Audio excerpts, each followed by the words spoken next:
Hi guys, this is Fears and Questions the series. I'll be addressing a few of the questions that people ask.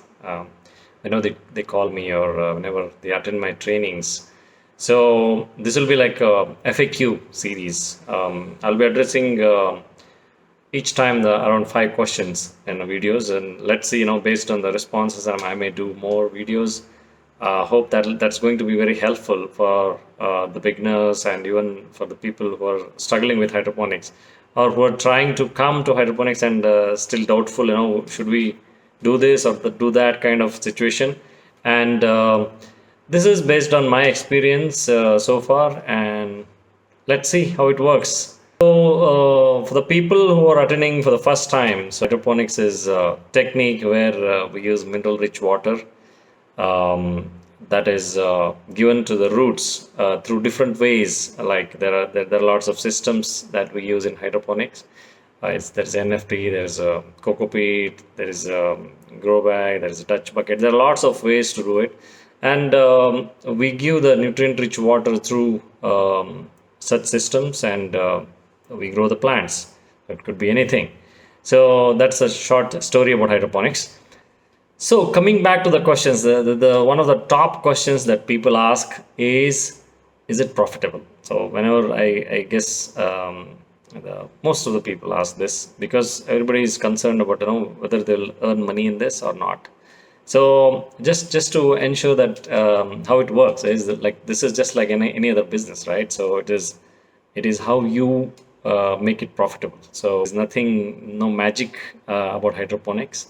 So it's just a technique, and how you use it, how you market your producers. That's very important. You should put lots of effort in marketing, right? Along with being a farmer. So you're just a good farmer and not able to sell it, so you cannot succeed very well. So there are lots of ways of doing it, and how you market in nearby places, and how you approach people, and through what systems. Nowadays it's very easy to approach people, right? So there is social media, there is lots of technology available, and you can easily transport the produce, and the best way is to sell it in the nearby place, right? You should understand what exactly people want. We wanted to sell many things, right? So the exotic ones have lots of value and price and all, but ultimately we found that the local customers, they liked all local varieties, amaranthus or palak, um, dill leaves kind of things. So we started growing that. So then we had so much demand. So if we were stuck, or we wanted to sell only the litters, um, which is exotic and not many people buy, then would have had lots of problems, right? So selling our produce. So you have to be very, very choosy, and you have to figure out what exactly you want to grow. So it all depends on how you market and how you research the market. Evaluations, if you do, then it is going to be more profitable than selling something raw. Real shelf life is more, and even you get more profit. So we have to think in that way, and if we market, then we'll be more successful rather than selling the raw produce. And the second question, I mean, it's just based on what I have observed. Okay, so people ask, is this organic? So is this really safe?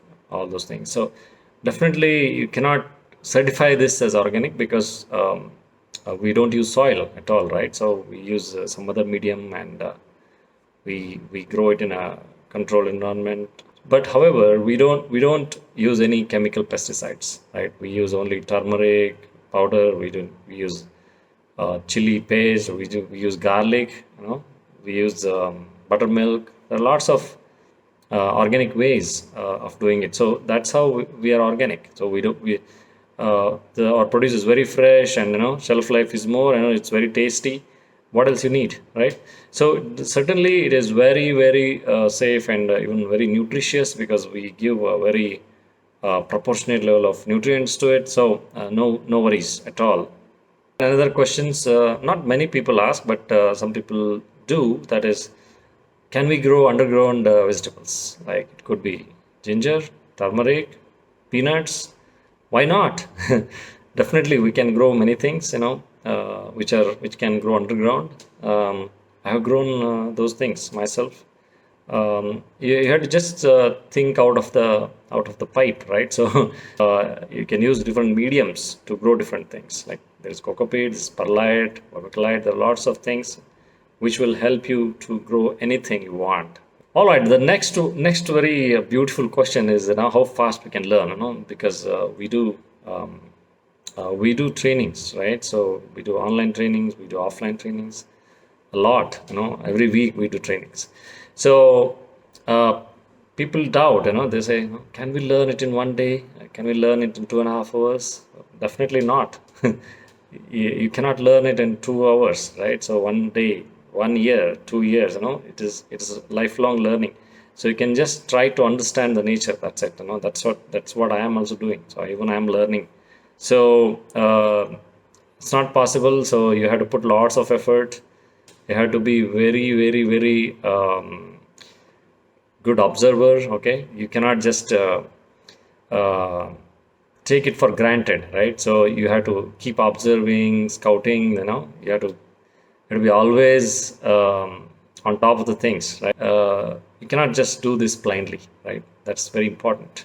During Corona, we had to do lots of online workshops, and people were a little bit hesitant, but they soon realized, even this can be learned online, right? So we do lots of hand holding, of course, after the session, and even they put I mean, whoever put hard work along with our guidance, they're successful, right? So it all depends on uh, dedication and support, and how confident are you, how vigilant. All those things matter. We do have a community, and we are still in touch with our first student, right? So growing together is the best way to learn and even succeed. That's what I have realized myself, and uh, I think that's the future. And one more interesting question, the last one for today's episode.